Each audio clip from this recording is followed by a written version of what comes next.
Kita, saudara sekalian, kita baru selesai membahas mengenai tema iman yang mempersatukan. Saya persilakan saudara kalau memang ada yang mau untuk memberikan pertanyaan, saya akan coba menjawabnya sebaik mungkin. Pastor, mau tanya tentang praise and worship saat ini. Kenapa sih lagu-lagu pujian yang dari karismatik ya, itu kadang-kadang enggan dibawakan di gereja reform? Begitu juga sebaliknya. Pastor bisa jelaskan untuk hal ini? Terima Betul. kasih. Baik, terima kasih. Pertama-tama mungkin saya akan mempertegas saja ya. Kayaknya ibu ini masih malu-malu untuk mengatakan bahwa lagu-lagu karismatik bahkan dilarang untuk dibawakan di gereja reform. Ya,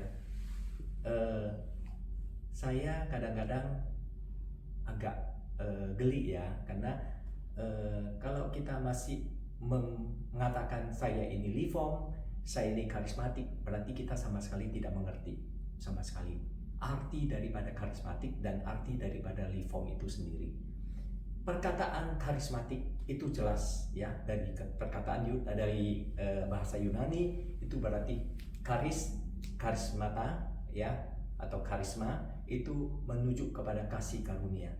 Jadi kalau kita semua adalah murid Kristus, kita sudah percaya dan menerima Kristus sebagai juru selamat, maka kita semua adalah orang-orang yang menerima kasih karunia. Jadi kita semua ini adalah karismatik. Demikian juga reform. Reform artinya apa? Reform itu artinya kembali kepada ajaran Alkitab. Ya, reformatornya siapa? Banyak ya. Salah satunya kita tahu, Martin Luther. Jadi kalau kita semua umat-umat Tuhan yang memegang Alkitab, menjadikan acuan Alkitab kebenaran itu sebagai acuan, maka kita semua juga disebut adalah orang-orang reform. Benar Bu ya? Jadi jangan ada lagi perpecahan di antara kita. Kita semua karismatik, kita semua reform. Tuhan tidak melihat kamu ini dari aliran mana, ya. Tuhan melihat bagaimana pertobatan kamu, ya. Orang yang mengaku sebagai reform belum tentu juga masuk surga. Orang yang mengaku sebagai orang karismatik juga belum tentu masuk surga. Kita dibaptis juga bukan tiba-tiba menjadi Superman, menjadi super kudus. Tidak, saudara. Kita dikuduskan, disucikan oleh darah Kristus. Makanya ketika kita sudah menerima sungguh-sungguh, maka Roh Kudus bekerja. Bagaimana Roh Kudus bekerja? Kita baca bersama-sama ya.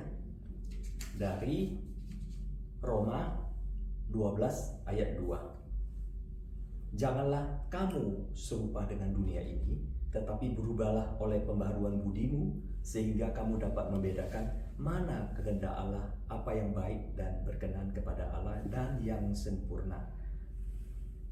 Di sini kita tahu bahwa ketika kita dibaptis, Roh Kudus bekerja di dalam hati kita, maka kita akan terus diperbaharui budi kita, sehingga kita akan makin terus mendekati seperti Kristus. Jelas ya saudara?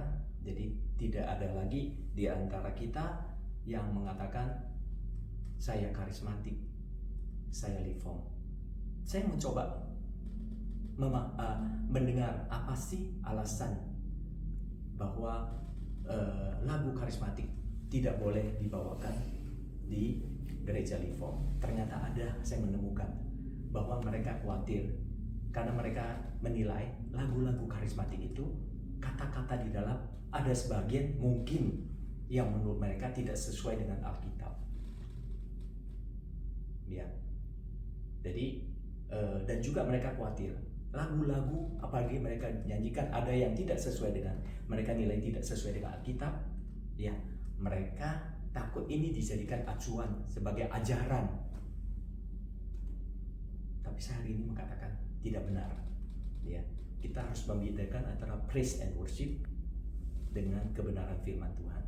Artinya begini, ketika kita melakukan praise and worship, ya, kita ini memuji Tuhan, memuliakan Tuhan, ekspresi kita, kecintaan kita kepada Tuhan. Ya.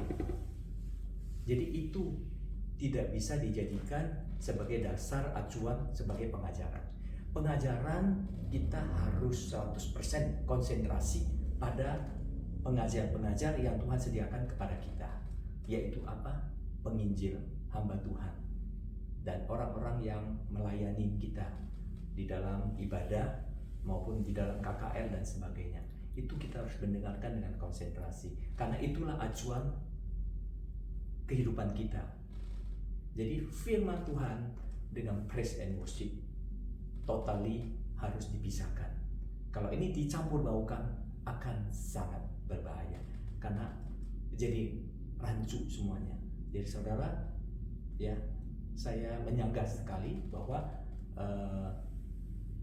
lagu-lagu karismatik, ya, kalau tidak boleh dibawakan di gereja tertentu, saya rasa sangat tidak benar dan tidak etis. Demikian juga lagu-lagu dari gereja Reform memang sih enggan juga dibawakan oleh lagu-lagu dibawakan oleh gereja-gereja karismatik. Saya tahu alasan mereka kenapa. Karena mereka menganggap gereja-gereja lagu gereja Reform banyaknya himne-himne kuno, ya, membosankan, ya. Tetapi saya berkata, semua lagu yang penting memuliakan Tuhan itu harus dinyanyikan. Dan saya berkata kepada kalian saudara, ya, lagu-lagu Reform banyak juga yang bagus-bagus. Bagaimana tergantung kita mengolah, ya, mengolah lagu itu. Salah satu lagu yang paling saya suka, kesukaan yang ceria hanya ada padamu. Ini luar biasa lagu ini, dan seluruh dunia menyanyikan. Jadi kalau kita nyanyikan lagu ini dengan sungguh-sungguh, saya rasa luar biasa. Jadi lagu Reform, lagu karismatik, semuanya harus kita nyanyikan dengan baik dan benar. Ya, kita harus bersatu di dalam tubuh Kristus. Kita akan baca bersama-sama sebagai penguat iman kita untuk mempersatukan kita di dalam kasih Kristus. Kita akan baca di dalam 1 Korintus 1 ayat 11 sampai 17. Paulus jelas berkata demikian. Saudara-saudara, demi nama Tuhan kita Yesus Kristus, supaya kamu seia sekata dan jangan ada perpecahan di antara kamu, tetapi sebaliknya supaya kamu erat bersatu dan sehati sepikir. Sebab saudara-saudaraku, aku telah diberitahukan oleh orang-orang dari keluarga Klo tentang kamu bahwa ada perselisihan di antara kamu.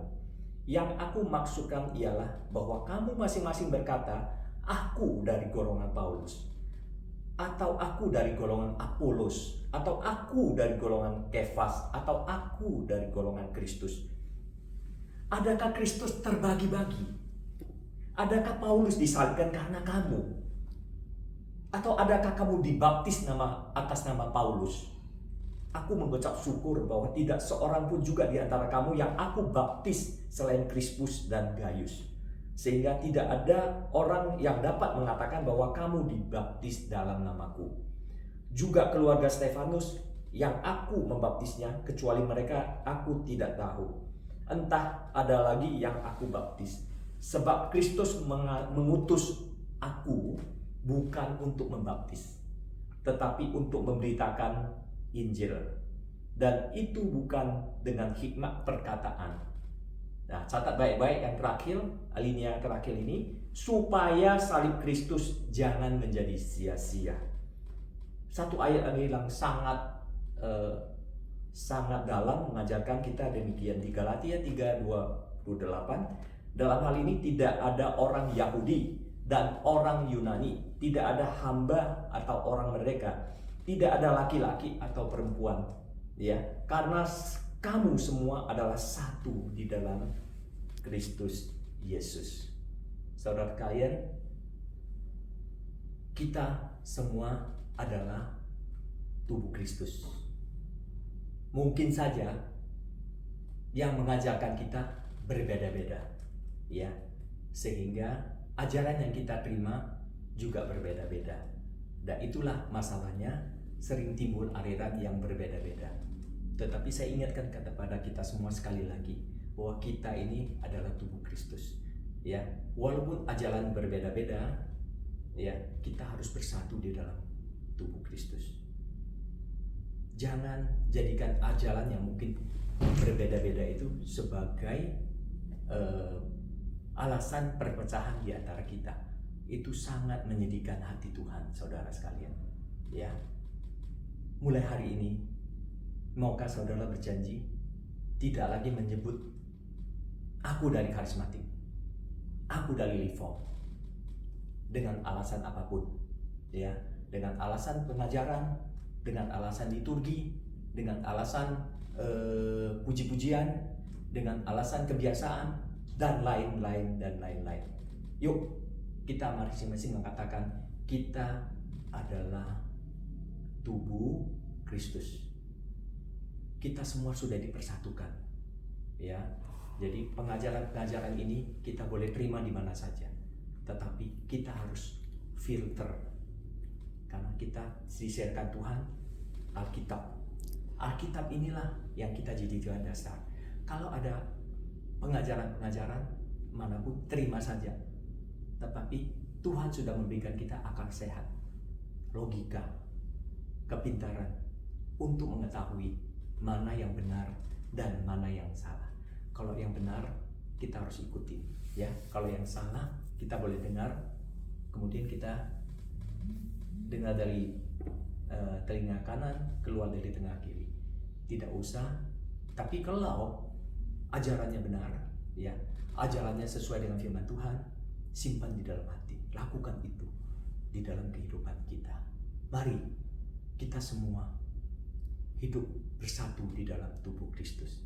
Terpuji namamu Tuhan Yesus. Haleluya. Amin.